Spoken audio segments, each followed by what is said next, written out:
이제 통계가를 들어갈 차례고요. 통계는 이번 시간이랑 다음 시간에 걸쳐서 끝냈고요. 그리고 마지막 날에는 리뷰 겸 시험을 좀 봐보죠. 요 근처 학교 걸로 단체로 시험 하나 봐서 좀 추이 좀 볼게요. 그러면 리뷰도 좀 해주고.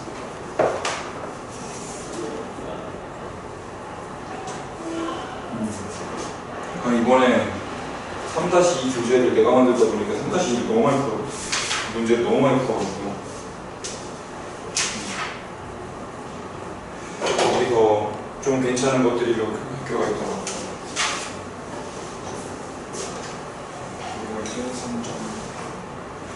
그래서 오늘 배울 단어 자체는 쪽이 되는데 일단 개념 문제 그때 다 드렸었죠. 개념 문제 다 안 드렸었군요. 오늘 하게 이거 빠진다고 여기였구나. 그래서 오늘 드리면 되겠네.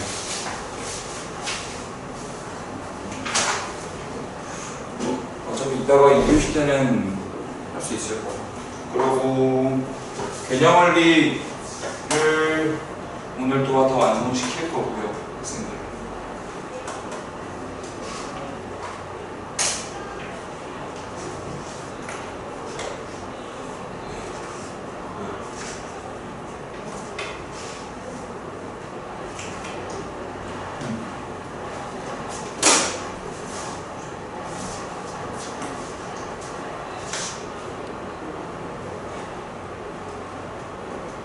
자, 그래서 오늘은 이쪽입니다.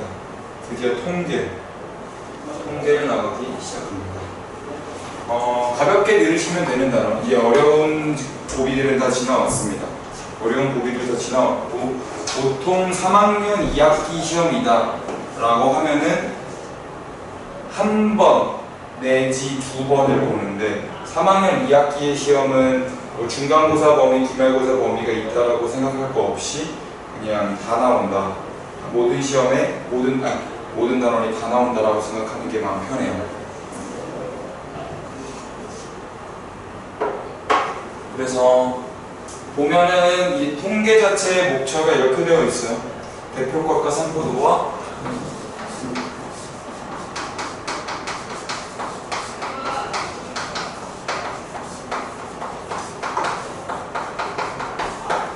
상관관계로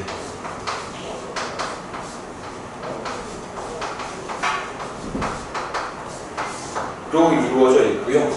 이런 겁니다. 여기 있는 거, 여기에서의 목표는 우리 데이터를 바라볼 때, 어떤 데이터를 바라볼 때 우리가 취해야 되는 아주 기본적인 자세, 기본적인 자세인 건데요. 네, 들어오세요.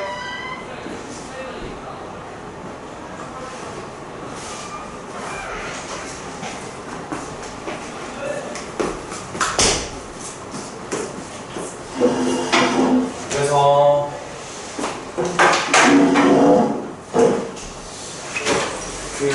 배우 이름을 기억이 안 나는데 야구 가지고 지금 드라마가 최근 하나 있었는데 스토브리그예요. 남궁민, 그래. 남궁민이 약간 나 짤로만 봤는데 클립으로만 봤는데 거기서 되게 약체 팀을 맡게 되면서 이제 단장으로서 그 팀을 키워나가는 구단주로 키워나가는 약간 그런 드라마였던 걸로 기억을 하는데 거기에서 인상적인 장면이 하나가 있었어요. 스토브 리그에서 PR을 하는데 어떤 자기 감독이 프레젠테이션을 하는데 평균 가지고 얘기를 할 때가 있었거든요. 그 그 평균의 함정에 대해서 이제 남궁민이 설명하는 장면이 있었어요. 그래서 노스캐롤라이나 대학교에서 1979년에 가장 졸업생 중에 가장 평균 연봉이 높은 과가 어딘 줄 아십니까? 라고 하면서 얘기했던 과가 지질학과였거든요. 평균적으로 가장 높은 연봉을 받는 과가 지질학과다 라고 얘기하면서, 아니 생각해보면 지질학과가 돈을 그렇게 잘 버는 학과는 아니잖아요. 뭐 돈 잘 버는 학과라고 하면 공대 계열로 몰리거나 그런데 순수학문 쪽은 사실 돈 때문에 가는 학과는 아니죠. 근데 그 1979년 노스캐롤라이나주 대학교에서 마이클 조던이 지질학과에 있다 보니까 마이클 조던의 연봉이 나의 평균치를 그대로 끌어올리면서 대표를 하지 못하게 만드는 그런 사례가 있었거든요. 그래서 그냥 이거는 구글에다가 평균의 함정이라고만 쳐도 나오는 거라서, 평균의 함정이라고만 쳐도 나오는 어떤 그런 이야기였고요. 그래서 우린 이런 데이터들, 평균에 대해서 배우고, 근데 그 평균이 자료 전체를 잘 대변하지 못하는 그런 상황에 대해서도 다뤄볼 겁니다. 이런 게 있겠죠. 여러분들 매번 시험 보면은 평균 점수와 섭차가 안 나죠. 일일 테스트든 주말 테스트든. 근데 그래, 한번 요거 한번 해볼게요. 여러분들에게는 항상 시험이 주된 관심사 중 하나니까. 시험이 쉽다, 어렵다, 두 가지가 있다고 할게요. 승우야, 시험이 쉬우면 평균적인 점수는 올라갑니까? 떨어집니까? 올라가죠. 혜민아, 시험이 어려우면 평균 점수는 어때요? 너무 당연하죠. 떨어지는데요. 근데 여기서 조금 더 나아가 보자고요. 이것만으로 하지 말고 퍼진 정도라고 해볼게요.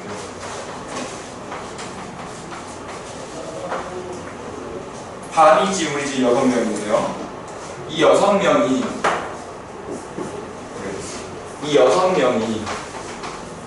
1번, 2번, 3번, 4번, 5번, 6번 있을 때 10점, 20점, 30점, 40점, 50점, 60점을 받았어요. 그리고 두 번째 시험에서는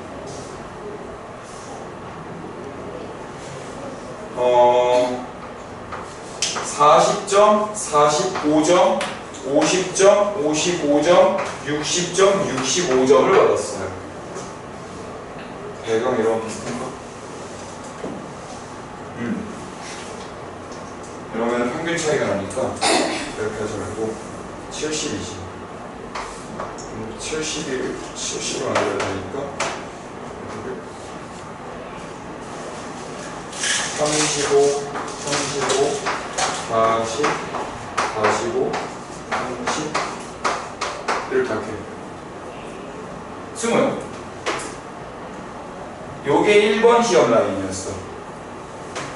요게 2번 시험 라인이었어. 어떤 시험이 더 어려웠을 것 같아요? 2번. 왜 2번 시험이 더 어려웠어요? 전체적으로 낮아요. 평균은 똑같아요. 설계를 그렇게 했어요. 왜냐면 이렇게 해도 70, 이렇게 해도 70, 이렇게 해도 70, 이렇게 해도 70점, 이렇게 해도 70점, 이렇게 해도 70점이거든요. 전체적으로 낮지 않잖아. 평균을 갖고. 그러면 둘이 난도는 똑같은 시험이었을까? 아니요. 연우의 의견은 어때요? 이거는 의견, 답은 없거든요. 의견의 영역이거든요. 여기가 1번 세트, 여기가 2번 세트.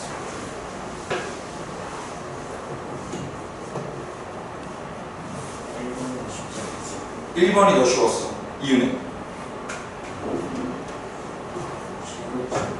최고점이 높으니까. 최고점이 높은 시험이 쉬운 시험이었을 것이다 라고 보신 거죠. 근데 이럴 가능성도 있죠. 6번이 기깔나게 잘하네요. 근데 2번 시험에서만 좀 실수를 했네.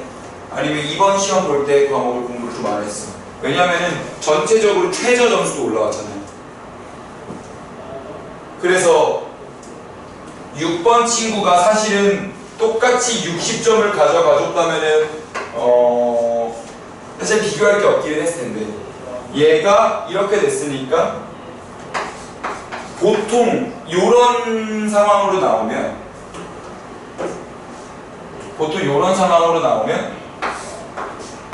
양 극단값은 잘라버리고 전체적인 시험이 이 점수가 더 차이가 심하죠. 얘네들은 차이가 그렇게 덜 심하잖아요. 보통 이렇게 시험의 점수 차이가 많이 벌어지는 경우는 시험이 어려웠을 경우에 점수 차이가 많이 벌어진다 그럽니다. 왜냐하면 못하는 친구와 잘하는 친구 선이 더 멀어질 거거든요. 들어보세요. 예를 들어 볼게요. 수능 시험이었어요. 수능 수학 시험에서 최고점은 뭐 100, 최고점이 90점이 나오고 최저점이 80점이 나왔어. 이런 시험이 있고 어떤 수능 시험에서 최고점이 85점이 최고점이 똑같이 90점인데 최저점이 50점이 나왔습니다. 그러면 학생들이 여기 안에 조밀하게 모여있다는 거 해봤자 한두 개 차이로 갈라지는 거죠. 근데 여기 차이로 들어오면 해봤자 한 4개에서 5개까지 갈라지는 거거든요. 그러면 학생들이 점수 차이가 많이 벌어졌는데 그러면은 공부를 기깔나게 잘하는 애는 어차피 잘하기 때문에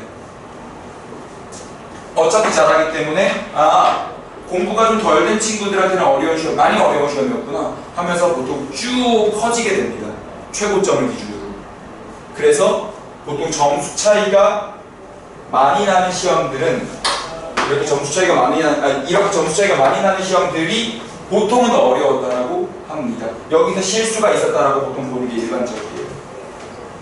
잘하는 학생들이 좀 실수가 있었다. 그래서 지금처럼 이렇게 하는 걸 데이터 분석이라고 하고요. 통계라고도 하죠. 요즘에는 참 많이 이용을 하고요. 여러분들 10년 뒤에 이런 걸로 10년 뒤면 좀 짧고 남학생들이면 10년은 조금 짧을 수 있고 여학생들이면 10년 후에 이런 걸로 돈을 벌고 있을 수도 있습니다. 이런 데이터 분석으로. 또 이런 것도 있죠. 혹시 들어본 적 있어요? 이디야 커피의 입점 전략에 대해서 들어본 적 있어요? 스타벅스 옆에 뭐 그런 거죠. 스타벅스 옆에 이디야 커피가 들어선다 라는 루머가 있었거든요. 사실은 아닌데 왜냐면 스타벅스는 들어갈 때 입지를 쫙 파악해서 들어간단 말이야. 내가 여기에서 폐점하지 않고 살아남을 거면은 뭐 상권이 어느 정도 형성돼 있어야 되고 주택 수는 가구 수는 얼마나 되고 이런 게 스타벅스가 입지 전문가들이 좀 있어요. 근데 이디야 커피는 신생 브랜드였단 말이죠. 상대적으로. 그러면은 어떻게 성공할 것인가 했을 때 스타벅스 옆에 들어가서 거기서 흘러나오는 손님들을 잡으면서 동시에 마케팅 효과도 노리는 거 아니냐라는 어떤 얘기를 들었던 적이 있어요. 근데 만약 그 말을 예를 들어서 회사 상사가 스모한테 야 이디야 커피가 진짜 스타벅스 옆에 매장을 차리는 건지 검증해와봐 라고 얘기했어요. 그 스모 어떻게 검증하실 것 같아요? 평균 어떻게 평균을 해요? 모든 무엇과 무엇 좋아요. 무엇과 무엇 사이에 평균을 해야 돼요? 모든 이디야 커피 모든 이디야 커피 개수분의 아닌가? 그 옆에 짓는다라는 건 거리를 계산해야 될 것 같은데요? 거리 10m? 10m 옆에 지으면 이내라고 본다. 네, 그리고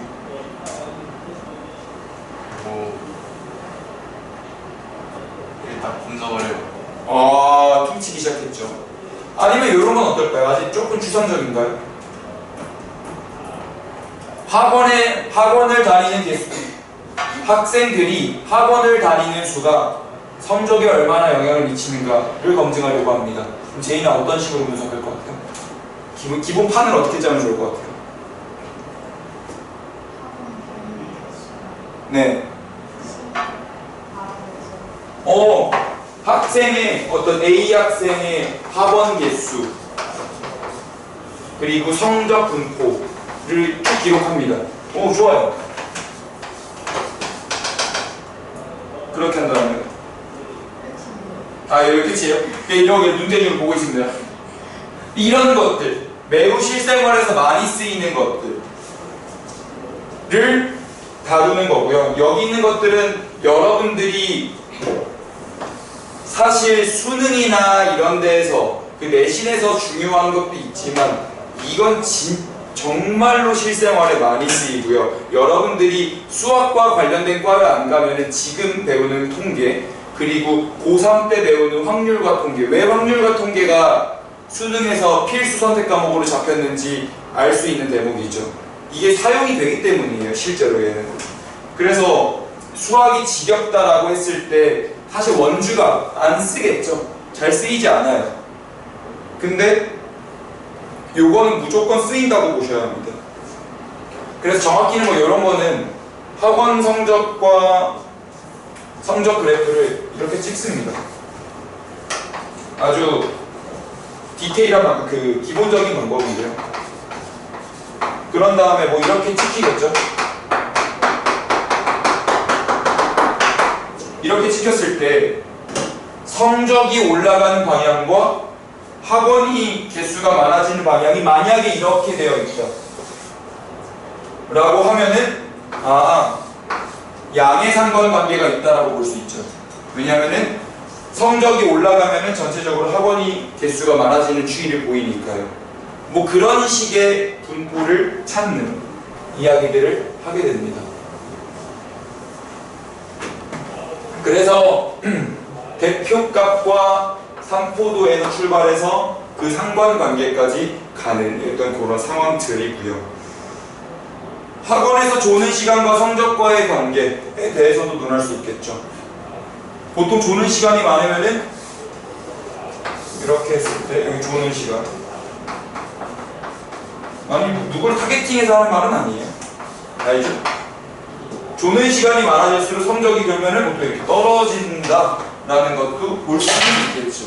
그러면은 나는 이 조는 시간이라는 거는 재능의 영역이 아니잖아요. 그러니까 요거를 이제 태도 점수로 환산을 합니다.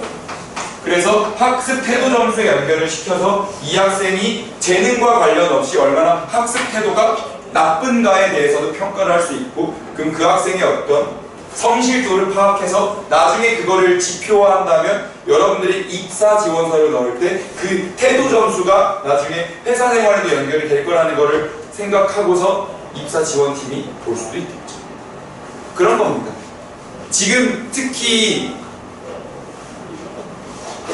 AI 막 학원 바뀌면서 다 점수화, 지표화 시키잖아요. 다 이런 느낌으로 지표화 시키는 거예요. 매우 활용처가 많고요. 대부분의 학생들은 자신의 업무에서 이런 비슷한 일들을 하게 될 겁니다. 크고 뭐 이걸 메인으로 삼든 서브를 삼든 핸드폰 사용 시간, 수업 시간 때 핸드폰을 얼마나 사용하는가와 성적 간의 상관관계도 볼 수 있겠죠. 그러면 핸드폰 사용 시간과 조는 시간을 합한다면은 성적에 마이너스 영향을 주는 어떤 그런 태도들도 잡아낼 수 있을 겁니다. 그 책이랑. 자, 어떤 그 시작점입니다. 왜냐면 내가 대학에서 응용수학으로 전공한 게 두 개인데요. 하나가 복소수고요. 다른 하나가 요거예요. 요거. 그래갖고 내가 되게 좋아하는 단어 중 하나입니다. 응? 그레이프를 떠올리시는 건 아니시죠? 그레이프의 그거를 질문하시는 건 아니시죠? 산미가 있는 뭐 그런 걸 얘기하시는 건 아니시죠? 흩을 산, 던질 포, 흩어져 있는 그림, 산포도가 되는 겁니다. 자, 가보죠. 그래서 여기서 이제 첫 단원에서 페이지로는 지금부터는 정리하는 느낌이에요. 하지만 3-2 내신 앞둔 친구들은 그냥 시험에 바로 나온다고 생각하셔야 합니다. 무조건 나와요. 보통 한 1번에서 5번 사이에 보통 나오는 문항들이고요. 우리가 이 대표값이라고 하는데 가장 나오는 게 3n이 있거든요.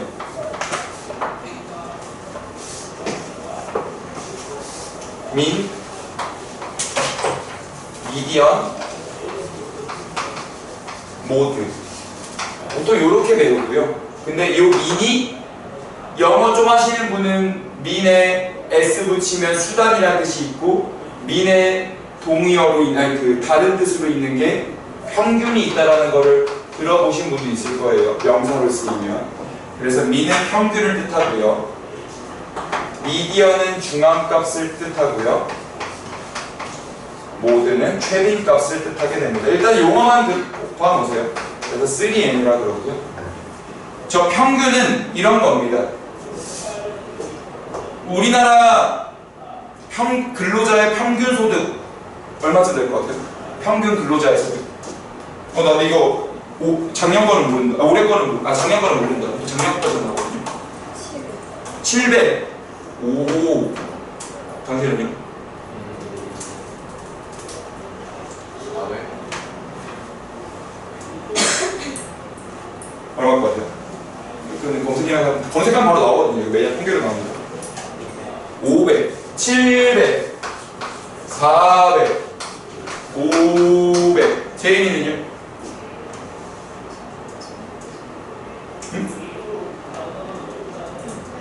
600. 세상을 아름답게 바라보시는 분이네요. 다들. 364만 원이라고 찍혀있네요. 평균 근로소득이요.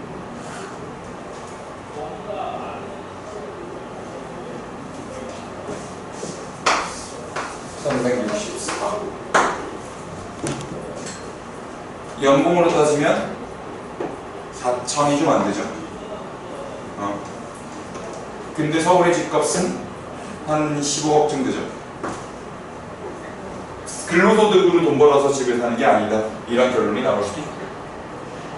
그래서 여러분들이 지금 공부하고 있는 게 유형, 월급을 올리려는 것도 여러분들의 이유 중 하나죠. 왜냐하면 지금 여러분들이 보통 이런 비유를 자주 쓰지는 않아요. 눈으로만 사는 건 그래서.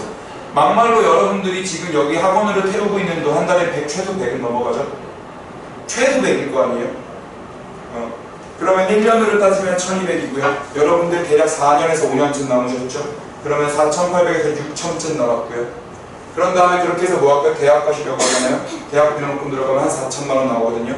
여러분들에게 들어갈 수 있는 최소한의 학비가 1억은 되는 거죠. 교육비로만 말이죠. 근데 거기만 따지면 안 되죠. 만약에 여러분들이 지금 공부를 하지 않고 다른 것을 했다면 막말로 편의점 가서 일을 시작했다면, 왜냐면 중3 만 나이로는 중3 생일 지나면 할 수 있는 걸로 알거든요. 그러면 편의점 지금 올해부터 최저임금이 막 1만 원대가 돌파가 됐거든요. 그러면 하루 8시간 일하다 치면은 8만 원이죠. 주휴수당 붙으면은 12만 원이란 말이죠. 그러면 그렇게 해서 주 5일을 일하다 치면 60만 원이고요. 한 달을 일하다 치면 240에. 근데 그 4주라고 생각한 거니까 사실은 300으로 잡는 게 맞죠. 그 300으로 1년을 보면 3600씩 여러분들은 5년을 태우는 거니까 3600 곱하기 1은 1억 8천이죠. 그리고 여러분들은 기회비용까지 여러분들이 공부를 하지 않고 일을 했다면 1억 8천의 돈을 벌었을 거고요.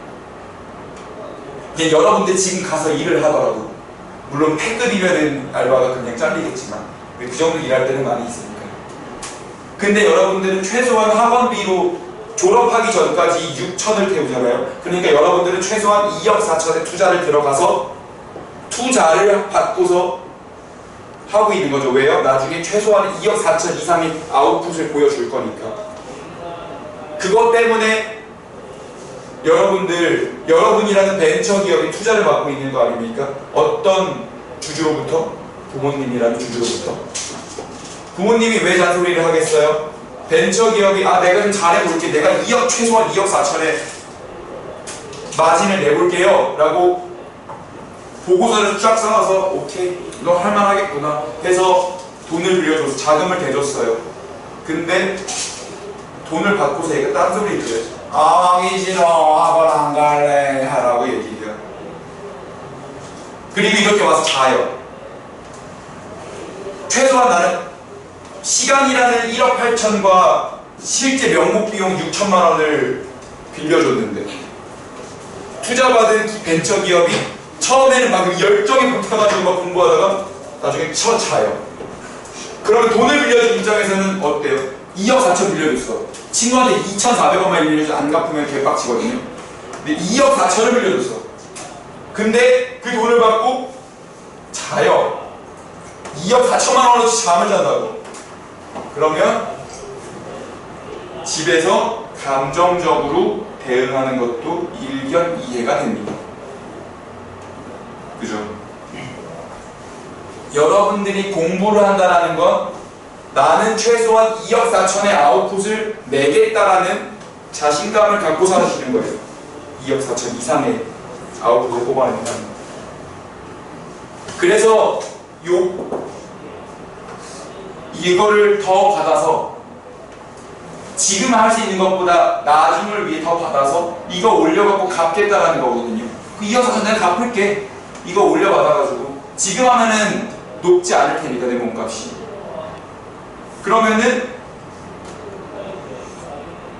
이 소중한 시간을 잘 쓰셔야 되는 거거든요. 근데 집에 돈이 많으면 2억 4천쯤 그냥 껌값으로 버릴 수도 있겠죠. 부유한 거죠.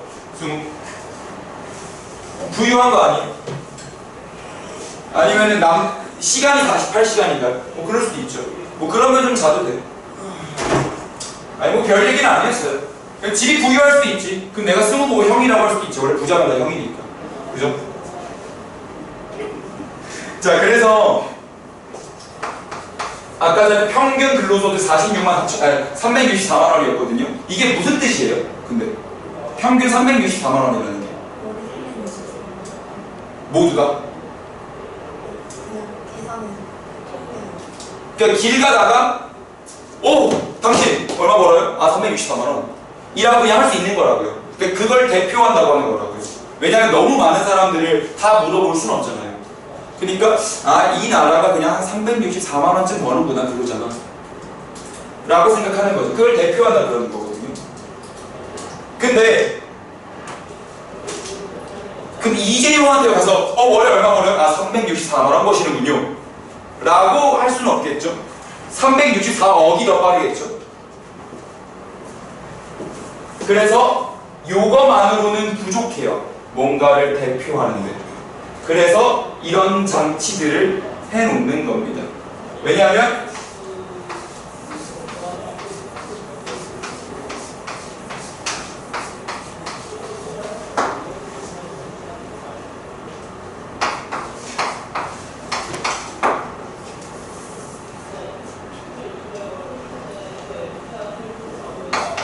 이렇게 점수 분포가 있다고요. 뭐라 그럴까 이거를. 그래. 100만원, 100만원, 100만원, 100만원, 100만원, 100만원 벌다가 1억 버는 사람이 있어요, 한 달에. 그러면 얘네들은 평균으로 내버리면 한 달에 지금 내가 10개 짰거든요. 10900이 되고 한 달에 1090만원 번다라는 왜곡된 결과가 나와요. 근데 그 지나가는 사람 대충 묶어서 한 달에 1090만원 버시는군요 하면은 제대로 대표하지 못하죠. 그래서 이런 게 이게 평균의 함정인 거거든요. 요것도 마찬가지예요. 364보다 낮을 거예요. 왜요? 개 잘 버는 사람들 몇 명 있거든요. 이재용 같은 사람들. 그 사람들이 이미 평균을 다 끌어올려 놨을 거거든요. 왜냐면은 월급이라는 거는 상한선이 없잖아요. 하한선은 있어요. 최저임금으로요. 근데 상한선은 존재하지 않잖아요. 그러니까 돈 개 잘 버는 사람들이 얘를 다 올려놨을 거라고요. 그러면은 사실상 이거보다 낮게 잡아야겠죠. 그러면 이런 집단이 있어요. 월에 100만원, 100만원, 100만원, 100만원, 100만원 이러다가 한 명만 1억을 벌어요. 그러면은 이 집단은 대략 얼마 번다고 생각해야 돼요? 대충 얼마 번다고 보면 돼요? 대표 값을 찾으면 100만원 번다고 생각하면 되죠. 100만원이 이 집단을 대표한다고 봐야죠. 얘는요? 아, 얘 혼자 잘난 거지 뭐. 얘 혼자 잘난 거지 뭐. 그래서 자주 나오는 이 값들 있죠. 이 값을 최빈값이라고 불러요. 100만원, 100만원, 100만원, 100만원, 100만원. 자주 빈도수가 가장 높은 값이요. 그래서 최빈값이 되는 겁니다. 그 중앙값은요? 중앙값은 평균의 어떤 대체라고 보시면 되는데요. 이런 거죠.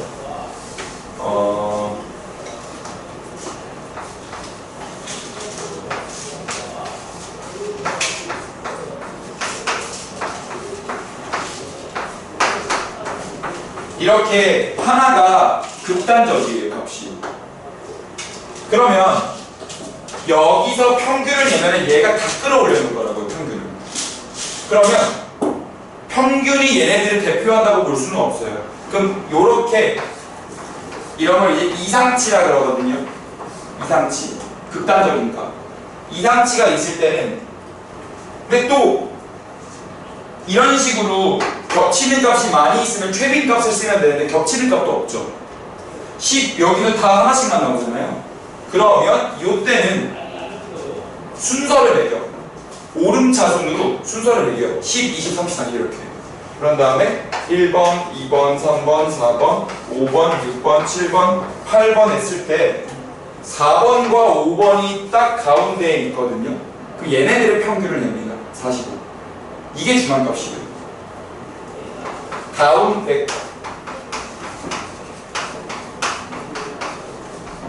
근데 수학적으로 눈치가 조금 빠른 친구들은 알겠지만 만약에 지금은 내가 8명이라서 두 개 잡고 평균을 냈는데 만약에 10, 20, 30, 40, 50, 60만 이렇게 있을 때 이 자료를 대표하는 값을 하나 갖고 와라 라고 상사가 시켰어. 상사는 많이 길어지는 거 싫어하거든.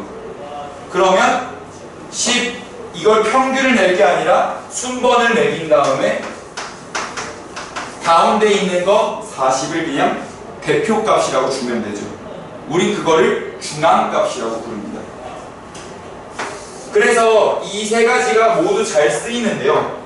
평균은 너무 대표적이고요. 그래서 공통수학 초에서 산술기하 평균할 때 그 평균 배우셨죠? 그 산술 평균을 말하는 거예요. 평균이고 평균은 매우 대표적인 방법이 되고요. 중앙값은 이렇게 극단적인 값이 있을 때 많이 사용을 합니다. 극단적인 값이 있을 때. 그러면서 동시에 겹치는 값이 없을 때. 겹치 값이 없을 때. 근데 최빈 값은 얘도 마찬가지로 극단적인 값이 있으며 겹치는 게 좀 많을 때는 요걸 쓰는 편입니다. 최빈 값의 장점은 또 여러 개가 있는데요.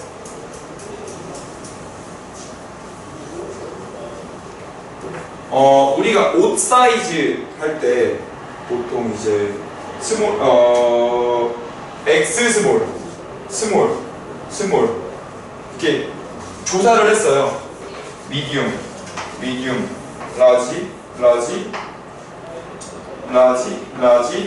X 라지, 2X 라지 이런 식으로 옷 사이즈가 조사가 될 수 있잖아요. 그 여기는 대략 사이즈를 뭐 입니? 라고 대표해보래요. 숫자가 아니죠. 이 경우는. 이렇게 숫자가 아닌 경우에는 최빈 값을 쓰는 게 현명해요. 요 집단은 대표적으로 스몰 사이즈도 라지 사이즈도 있습니다. 왜요? 최빈 값이 또 나온 게 똑같으니까 4번으로 가장 많이 나왔으니까. 그럼 지금 여기서 두 가지 특징을 적어낼 수 있죠. 첫 번째, 최빈 값은 숫자가 아닌 데이터에 쓸 수 있다. 두 번째, 최빈 값은 여러 개 나올 수 있다. 왜냐하면 겹치는 게 여러 개일 수 있으니까. 아니 그 숫자가 여러 개 나올 수 있으니까. 이게 이제 116페이지에 나와 있는 이야기 전부입니다. 그래서 여러분들 117페이지에 한번 적용시켜 보겠어요. 117페이지에. 우리 형님, 승우 형.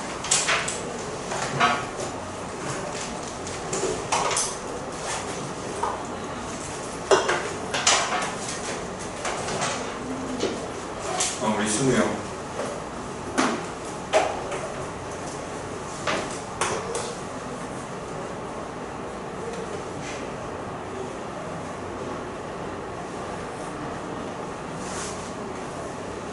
승우 형 많이 졸려요?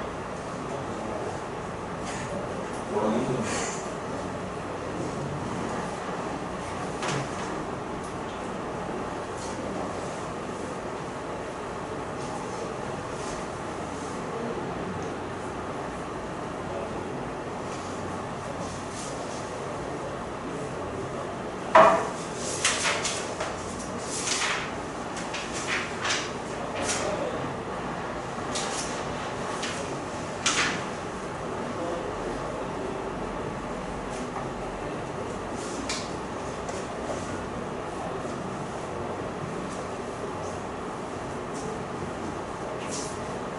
자면은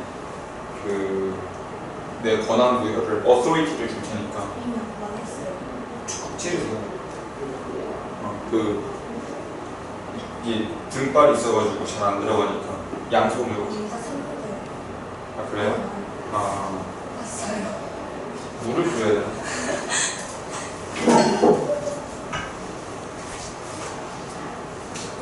이러다 깨겠지. 시간 모자라는데. 시간 버신데.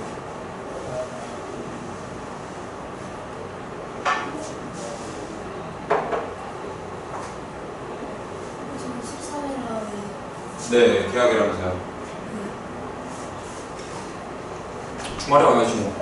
이번 주에. 3시간이요? 그쯤은 네, 한 기출문제 풀어보려고요.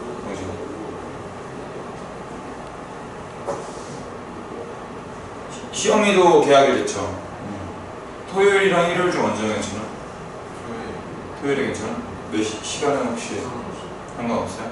그러면은 토요일에 2시쯤 와서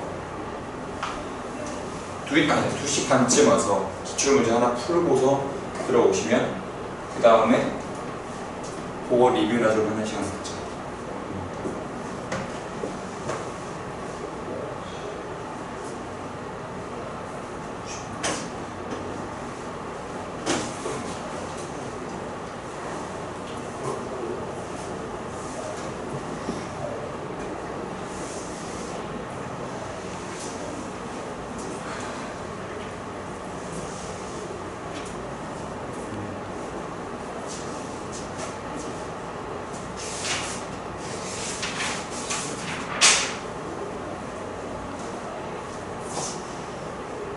자, 같이 가볼게요.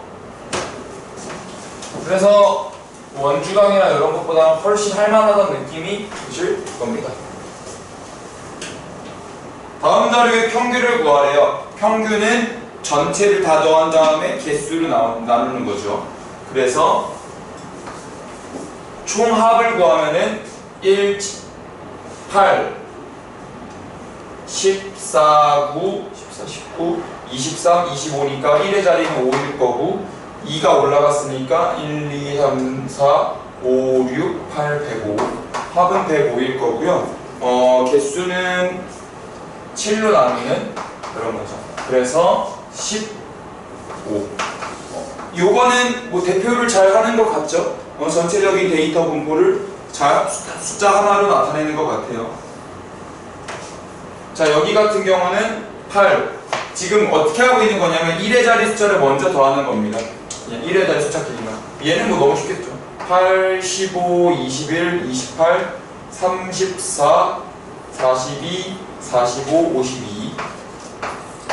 근데 1 하나 있으니까 60이었나 봐요. 그런 다음에 하나 둘셋넷 다섯 일곱 여덟 아홉 6.2가 나오겠죠. 넘어갈게요. 자, 중앙값이래요. 사실 이거는 요런 데이터는 그러니까 여러분들이 생각하셔야 돼요. 이거를 대표할 때 평균이 적합한가? 평균이 적합하지 않으면 다른 뭔가가 필요한가? 근데 얘는 적합해 보여요. 왜냐하면 전체 분포가 균일하게 그래도 있거든요. 너무 극단적으로 몰려있는 거 없거든요. 그러면 자, 근데 여기서는 중앙값으로 표현하나 봐요. 그러면 미디언으로 표현한다는 거죠. 미디언으로 표현한대요.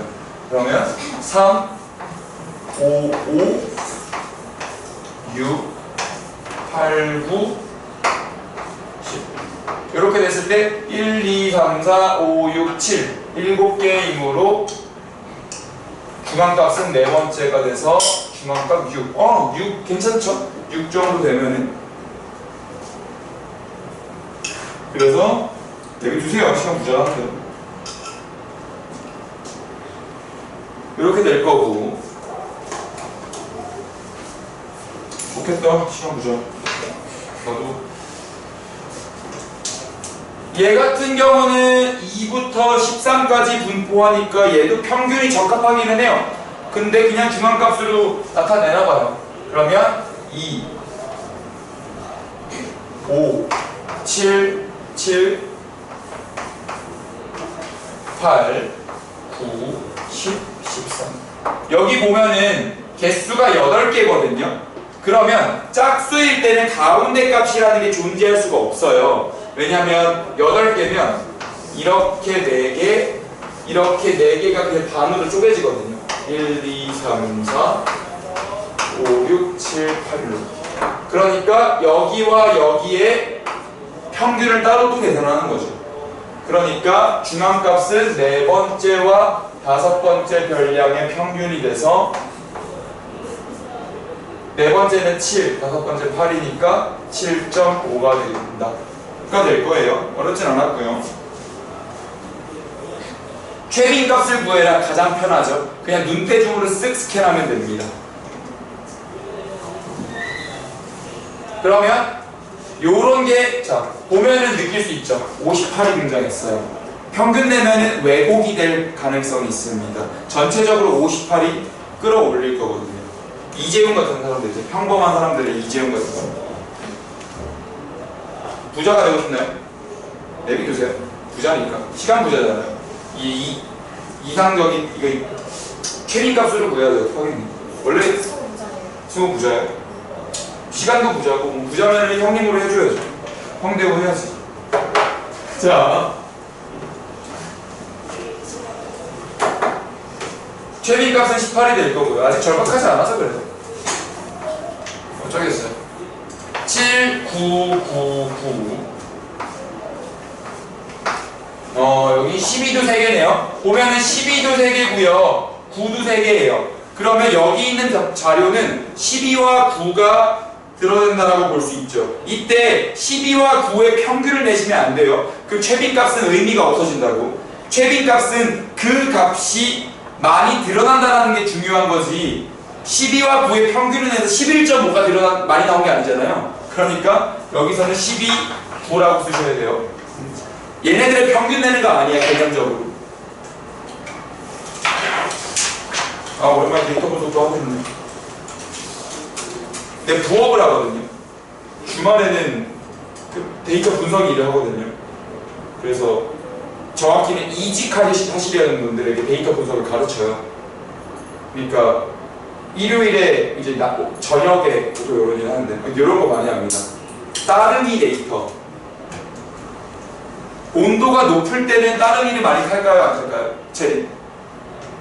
따릉이 아니죠. 날씨가 30도 이상이야. 따릉이를 많이 탈까? 30도 이상. 안 타지. 날씨가 영하 5도 미만이야. 잘 안 타겠지. 그럼 봐봐. 날씨가 30도 이상인데 바람이 좀 불어. 그러면은 바람을 내가 끼워 넣으면 30도 이상인데 다른 애들은 탈까? 바람이 불기 전보다 많이 탈까 적게 탈까? 그치, 좀 시원하니까. 근데 영하 5도야. 영하 10도야. 근데 바람이 불어. 그러면은 영하 10도일 때보다 영하 10도이면서 바람이 불 때는 더 탈까 덜 탈까? 안 타겠지. 개추운데 바람까지 부는데. 그래서 이런 거 분석할 때도 요 바람의 뭐 평균을 낸다거나 이런 일들을 정말 많이 합니다. 이게 수치화된 데이터가 많아지면 많아질수록 여러분은 이런 일을 일상생활에서 하게 되거든요. 그래서 이거 하고 있는 거예요. 교육과정에서 유일하게 좋게 보고 있는 변화 중 하나입니다. 자, 그러면 여기 확인 문제 1번, 2번 하는데요. 줄기와 잎그림 있죠? 이거 줄기와 잎그림이라 부르거든요. 요거 1학년 통계 때 나오는 거 그 표기예요. 줄기와 잎그림은 위에 이렇게 범례를 달아주게 돼 있거든요. 예시를 0, 5는 5회라고 본대요. 그 말은 0, 5는 5, 0, 7은 7 이렇게 순서대로 줄기와 잎을 쓰는 거고요. 여기 있는 데이터는 전부 다 0에서 10단위까지만 쭉, 그러니까 10의 자릿수만 볼 수 있겠죠. 10의 자릿수까지만. 그리고 중요한 건 여기 15 있죠. 15가 2개 있다는 소리예요. 줄기와 잎그림은 같은 데이터가 나와도 두 번 중복해서 써야 되거든요. 자, 그래서 여기서 평균 중앙값 최대값을 적어보래요. 자, 1번과 2번 모두 해주시면 됩니다.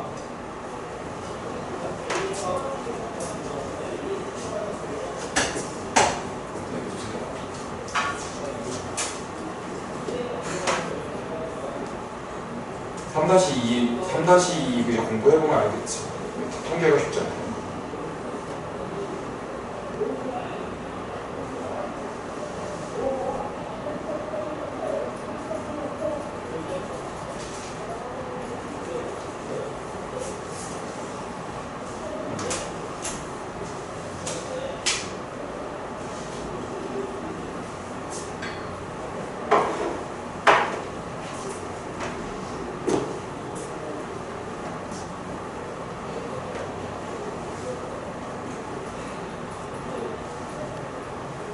다 풀어놨어.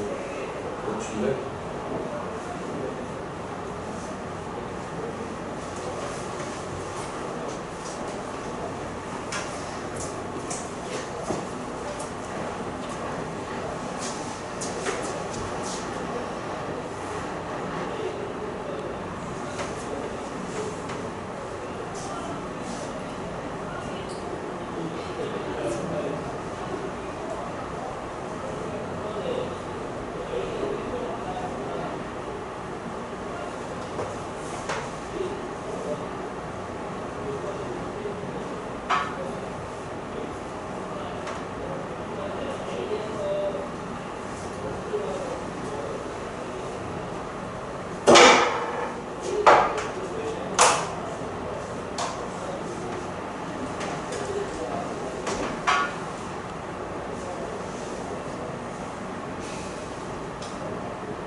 자, 같이 한번 가볼게요. 요 줄기와 잎그림은 3-2 문제에서도 많이 활용이 되니까요. 반드시 어떻게 읽는 방법 알고 계셔야 해요.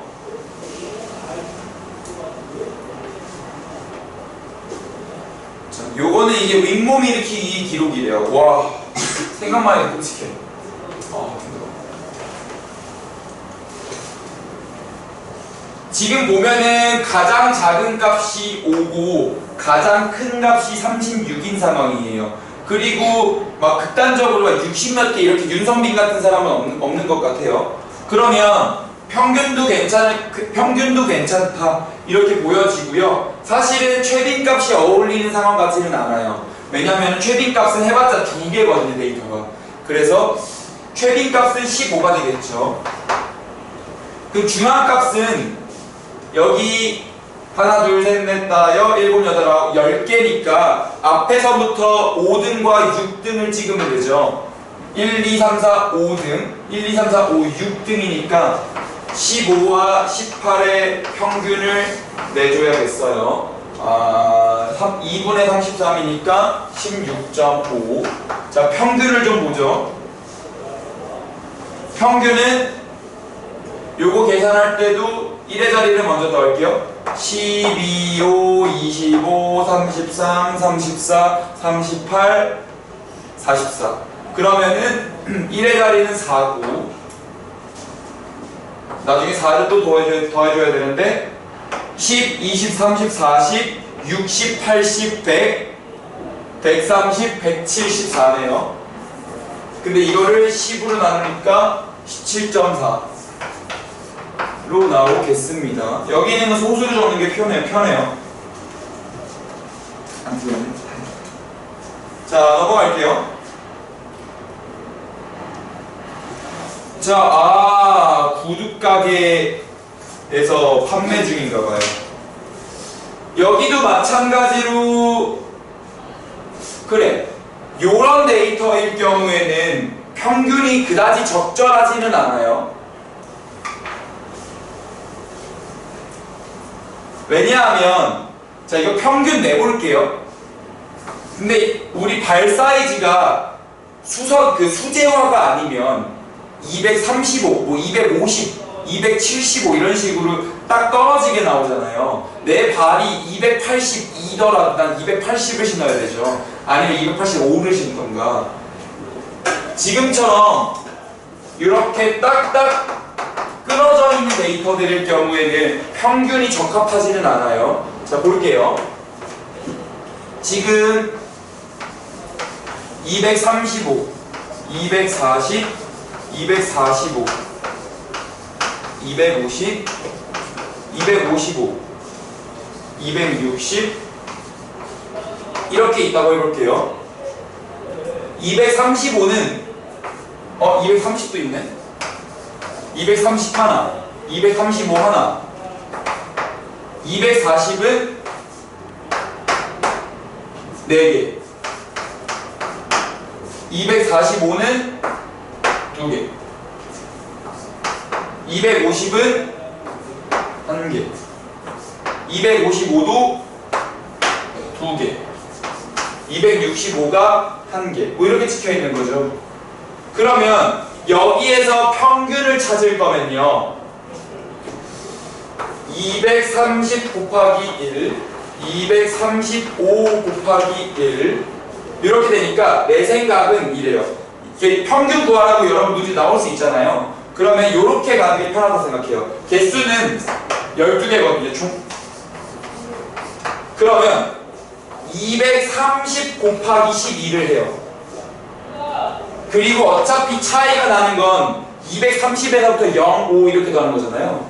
그러면은 0 곱하기 1, 5 곱하기 1, 10 곱하기 4 뭐 하는지 알겠죠?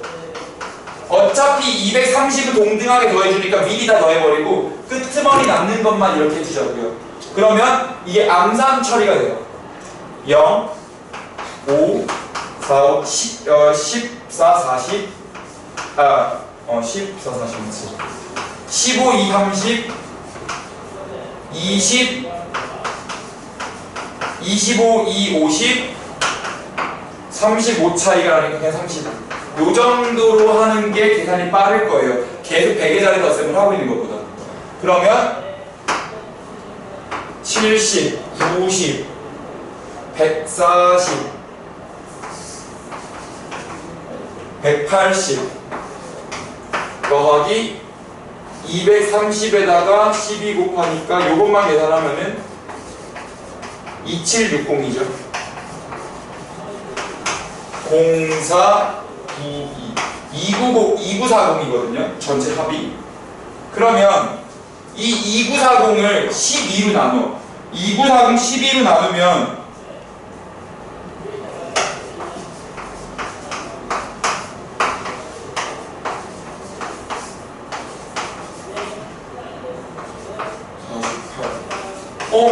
이게 딱 떨어지네. 보통 딱 안 떨어질 거라 생각했는데 245가 나왔어요. 245. 근데 중앙값은 그러면 12개였으니까 짝수 번째, 6번째 거랑 7번째 거에 가운데 거 평균 쓰면 되죠. 1, 2, 3, 4, 5, 6, 240과 7, 245 사이 평균 내면은 242.5가 될 거고요. 최빈값은 240이 됩니다. 근데 여기서 가장 많이 준비해야 할 구두의 크기를 정한대요. 그러니까 이거 쓰는 게 가게에서 쭉 판매하고서 내 주력으로 가장 많이 뭘 준비할까를 고민했던 거예요. 그러면 여기서 240이 제일 많이 팔렸으니까 240을 넣어야 되잖아요. 근데 얘네들이 평균을 끌어올려서 245를 준비하면은 사실 2명을 위해 준비하는 게 되잖아요. 그러니까 가장 많이 준비해야 될 구두 수는 최빈값으로 적어야죠. 이게 내가 이 통계량을 이런 걸 통계량이라고 그러거든요. 대표값, 이 통계량을 어떤 목적에 사용할 것인가에 따라 또 달라지기도 합니다. 지금처럼 가장 많은 사람을 위해 준비해야 될 거를 잡을 때 보통 최빈값을 쓰는 편이에요. 그리고 만약에 지금 여기 평균이 245로 떨어졌으니 망정이지, 만약에 적당히 더 했는데 애매한 숫자로 떨어졌을 수 있잖아요. 243.2 뭐 이런 식으로. 그러면 뭐 그런 건 준비할 수 없잖아. 그래서 최빈값으로 쓰는 편입니다. 자, 확인 문제 3, 4번 가죠.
자, 가보죠. 6명의 시험 점수입니다. 1태 점수 느낌인데 약간. 아닌가? 조금 어려운 1태 점수 혹은 주태 비인데 분포도가. 하준이는 오늘 보강을 하준이는 내일 보강을 올 것인가? 이 시험 넘길 수 있을 것 같아. 교수님이랑 김선배님이랑 삼국지 선생님들 하준이와 하준이랑 하준이 잘생겼으니까. 차별 아니에요? 자, 차별 좀 하면 안 돼? 성현이가 서운하고요. 차별 좀 하면 안 됩니까, 학생? 내 이런 애까지 내가 평등하게 되는 거 같아. 차별 좀 하면 안 돼요? 자, 중앙값이 63점이에요. 6명이네요.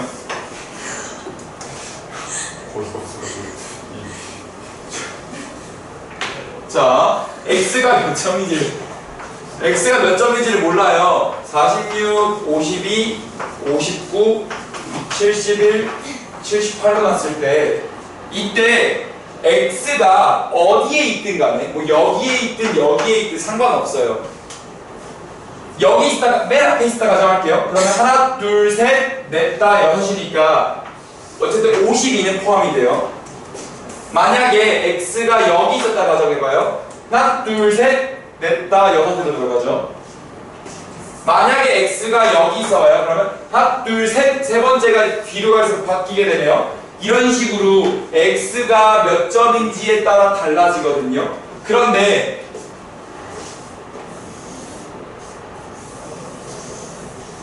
지금 중앙값이 63점인 6명이에요. 6명이라는 거는 세 번째 점수랑 네 번째 점수의 평균을 내는 거거든요. 이때 만약에 x가 이렇게 한쪽 끝으로 몰려 있어서 세 번째와 네 번째가 이렇게 됐을 수도 있고요. 아니면 4, 6, 5, 2, 5, 9, 7, 1, 7, 8일 때 x가 여기였다면 세 번째가 1로 들어가요. 근데 그 어느 것도 중앙값을 63점을 못 만들거든요. 그러면 이 중간 어딘가에 x가 껴있다는 거예요. 그렇게 추론을 하시는 거고요. 그러면 4, 6, 5, 2, 5, 9, 7, 1, 7, 8 한 번만 더 쓴 다음에 x가 만약에 여기 있었다면 59랑 59보다 더 낮은 거의 평균이니까 63이 나올 리가 없어요. 그래서 그럼 x가 여기는 아니고 한 이쯤이었겠다. 그래서 얘네들의 평균을 냈더니 63점이다. 이렇게 가시면 2분의 59 더하기 x가 63, 126, 59 더하기 x. 그래서 x는 60, 이렇게 되겠죠. 다음으로 넘어갈게요. 이 자료의 평균과 최빈값이 같대요.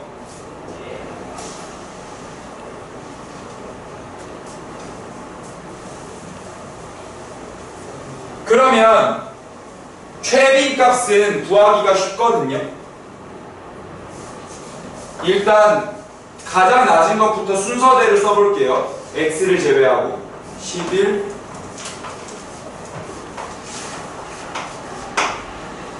8, 16 맞았구나.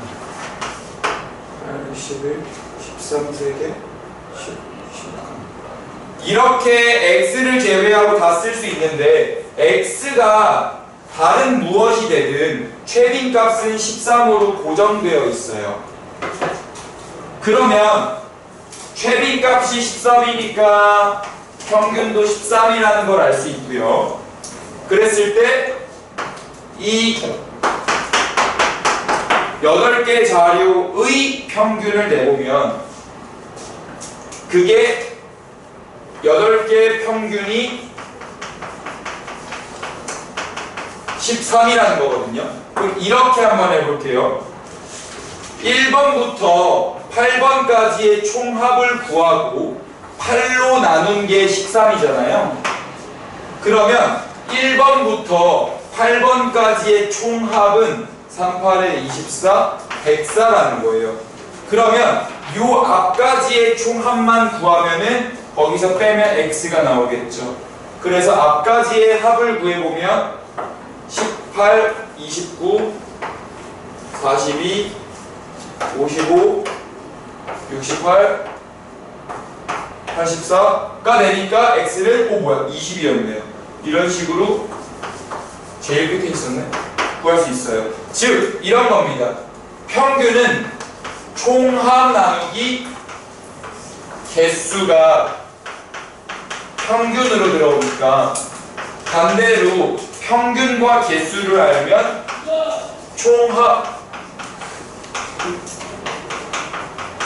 구할 수 있다가 되는 거예요. 그래서 총합으로 문제를 푸는 게 더 빨랐을 겁니다. 자, 그러면 여러분들은 120페이지 한번 풀어보세요.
자, 잠깐 쉬었다 합시다.